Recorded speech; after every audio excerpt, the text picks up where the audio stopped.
মামার মেয়ের বিয়েতে গিয়েছিলাম, গিয়ে প্রথম ব্যাচেই খেতে বসে পড়লাম। চলে আসলো চিকেন স্যাটে। চিকেন স্যাটেটা খুব গরম ছিল আর খেতে খুব ভালো হয়েছিল, তুলতুল করছিল। এইবারে চলে আসলো নানপুরি। নানপুরিটা সত্যি খুব সুন্দর হয়েছিল খেতে। আমি তো চানার অপেক্ষা না থেকে হাফ খেয়েই নিলাম, মনে হচ্ছিলো আর একটা নিই, কিন্তু আর একটা নিলে তো আমার হবে না, আর একটা নিলে অন্য খাবারগুলো খেতে পারবো না।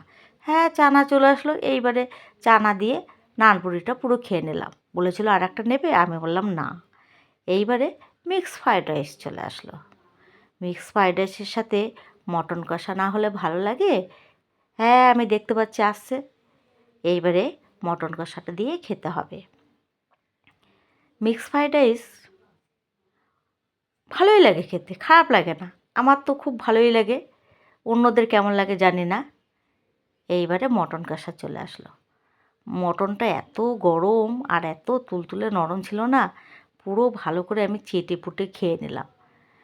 2-3 পিস নিলাম, নিয়ে খেয়ে নিলাম, বেশি তো খাওয়া যাবে না। তারপরে চাটনি আর পাঁপড় চলে আসলো। এটা হচ্ছে আমের চাটনি, খেয়ে নিলাম। এইবারে এই যে কোল্ড ড্রিঙ্কস দিল, এটা খেয়ে উঠে পড়লাম।